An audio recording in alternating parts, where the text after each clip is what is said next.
Assalamualaikum warahmatullahi wabarakatuh. Alhamdulillahillazi hazali ahli sunnatil wal jamaah wa ala alihi wa hisbihi ahli juhdi wal qanaah, amma ba'du. Alhamdulillah kita bisa bertemu kembali dalam pembelajaran matematika kelas 5B Madrasah Ibtidaiyah Darul Quran. Semoga kita selalu diberikan kesehatan jasmani maupun rohaninya, amin ya Allah ya robbal alamin. Sebelum Bapak lanjut ke dalam materi, alangkah baiknya dan kita minta keberkahan dalam mencari ilmu, kita berdoa dulu. Berdoa dimulai Bismillahirrahmanirrahim. Alhamdulillahi rabbil alamin. Ar-Rahmanirrahim. Maliki yaumiddin. Iyyaka na'budu wa iyyaka nasta'in. Ihdinas syiratal mustaqim. Syiratal ladzina an'amta 'alaihim ghairil maghdubi 'alaihim waladdallin. Amin. Raditu billahi robba wa bil islami dina wa bi muhammadin nabiyya wa rasula. Rabbi zidni ilman warzuqni fahman. Amin. Amin ya Allah ya rabbal alamin. Oke, kita lanjut ke materi.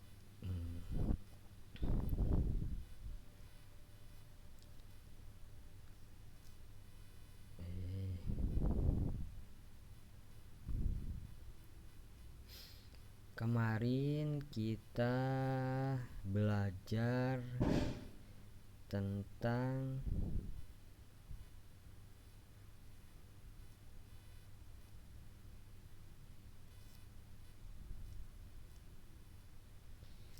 penyajian data ya. Minggu kemarin kita belajar tentang menyajikan data ya. Dalam penyajian data ini kita belajar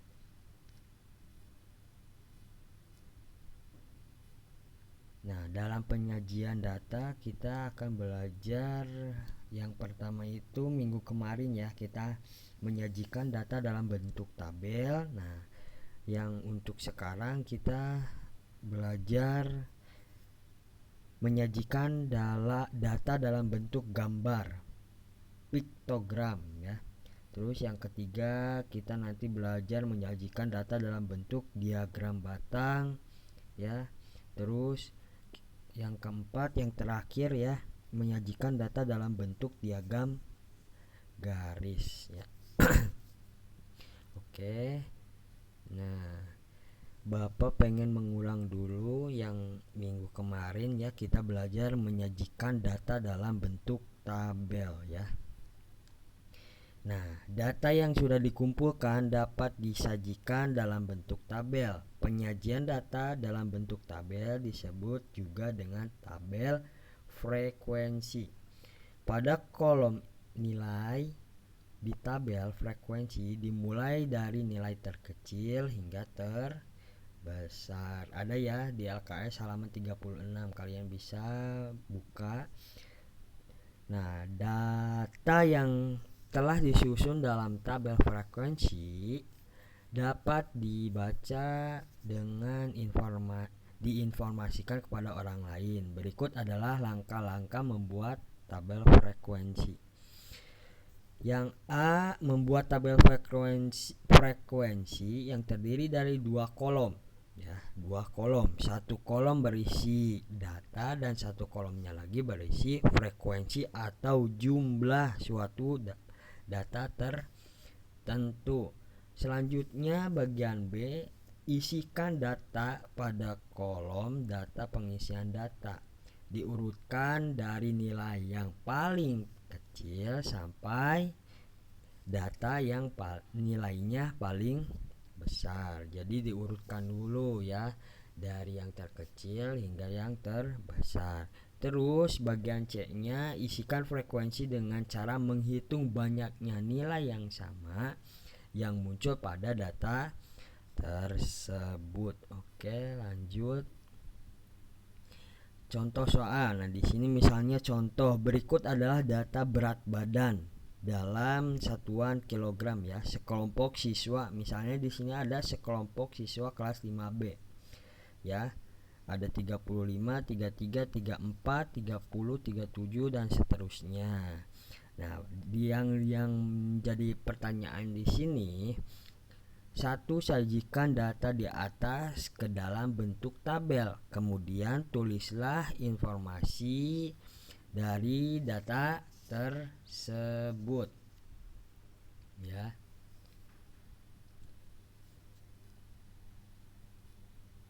Nah, kita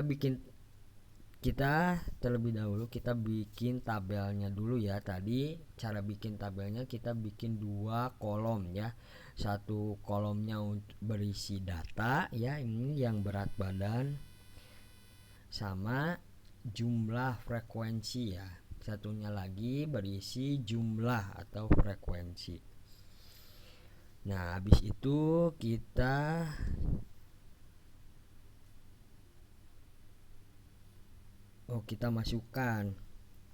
masukkan penyelesaiannya, berarti berat badan dari yang terkecil kita cari dari yang terkecil 30 ya.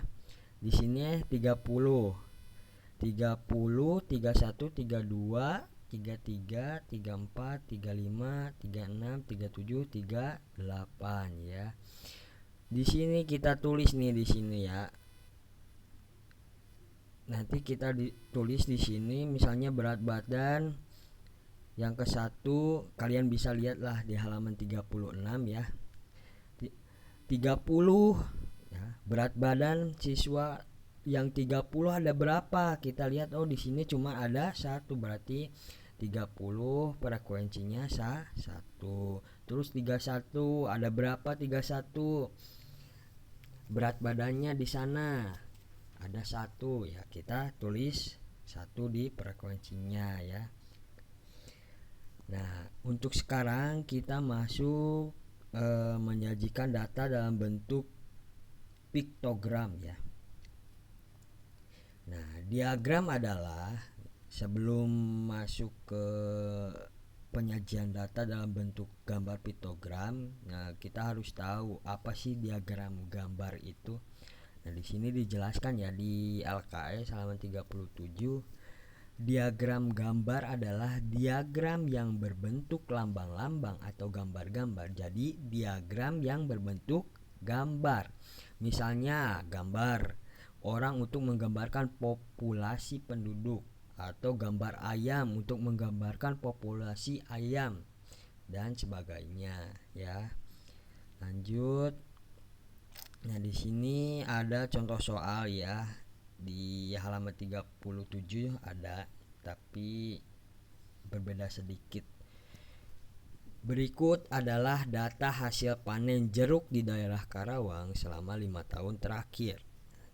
Misalkan di sini di datanya ya, Bapak bikin 5 tahun terakhir dari 2017 sampai 2021. Di tahun 2017 jeruknya sebanyak 5 ton ya. Terus di tahun 2018 sebanyak 60 ton. Terus 2019 sebanyak 80 ton, dan di tahun 2020 dan 2021 sebanyak 40 ton dan 70 ton. Nah, di sini disuruh data tersebut dapat disajikan dengan diagram gambar sebagai berikut. Nah, kita bikin tabelnya dulu ya. seperti biasa bikin tabel ya, kita bikin 2 kolom, yang satu untuk berisi data dan satu lagi untuk frekuensi ya. Nah, di sini di 2017 Bapak di sini menggambarkan jeruk ya. Satu jeruknya itu 10 ton ya. Tadi di 2017 ada berapa? 50 ton. Berarti kita gambarkan atau kasih gambar ada 5 jeruk ya. Kan satu jeruknya itu 10 ton, jadi 50 ton. Terus di 2018 ini tadi berapa? 60 ton ya. 60 ton. Berarti 6 jeruk ya. Terus di 2019 ada berapa ton? Ada 8 ton, berarti 8 jeruk. Terus di 2020 40 ton, berarti 4 jeruk di sini ya. Bapak ilustrasikan. Terus di tahun 2021 ada 7 ton, berarti ada berapa jeruk? Ada 7 ya. Di sini hasil panen jeruk terbanyak terjadi pada tahun berapa? Ayo, ada yang tahu? Di tahun 2019 ada berapa ton? 80 ton. Nah, di sini itu ada 8 jeruk. Oke. Terus hasil panen jeruk pada tahun 2021 kan yang banyak ya. Yang banyak ada berapa? 70 ya. Di 2021 ada 70 ton ya, ada 70 ton. Terus hasil panen yang paling terkecil atau paling sedikit di tahun berapa?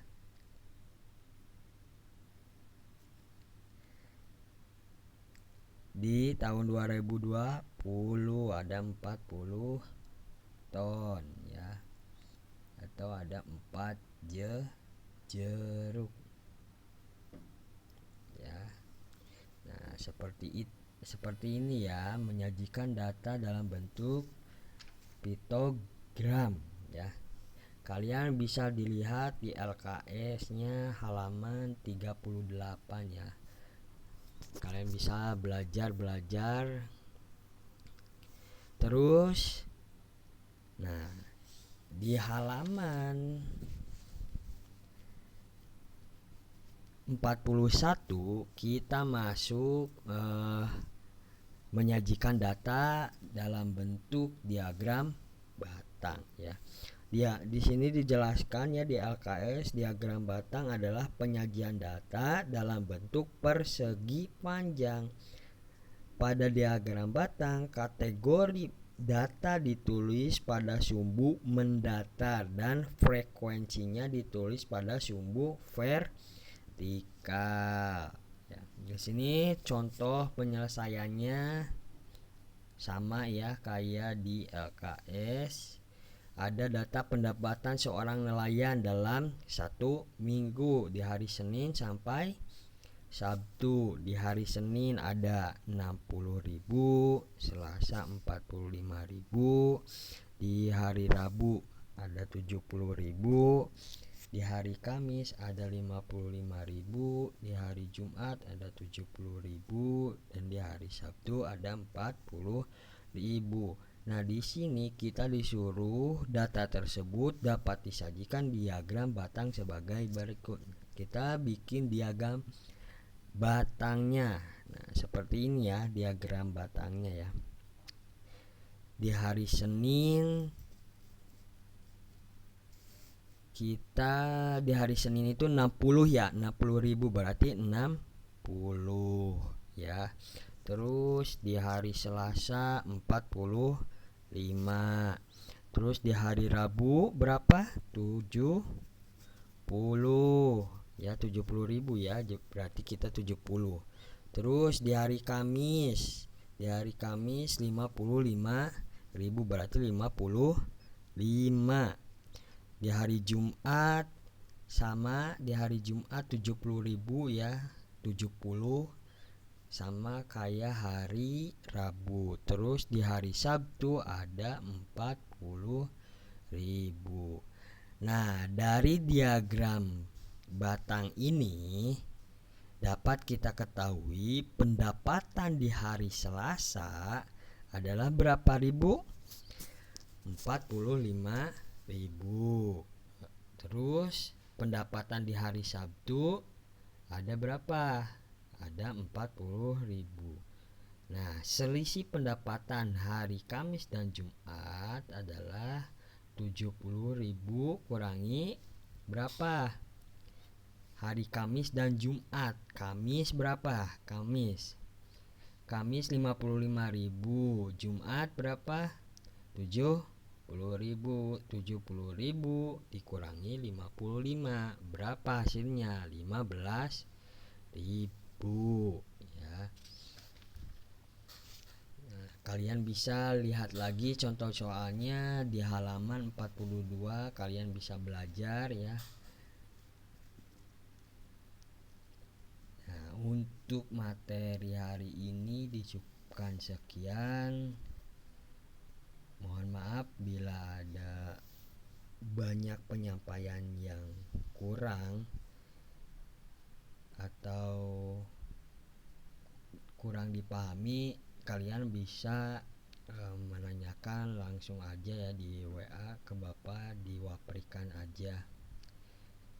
Sekian dari Bapak, kita nanti ketemu lagi ya. Ada satu pertemuan lagi, kita nanti di minggu depan kita belajar menyajikan data dalam bentuk diagram garis. Nah, habis itu Bapak nanti akan mengulang lagi dari awal, takut ada yang lupa ya, tentang volume balok ya. Kita akan asal lagi, takut lupa kan nanti.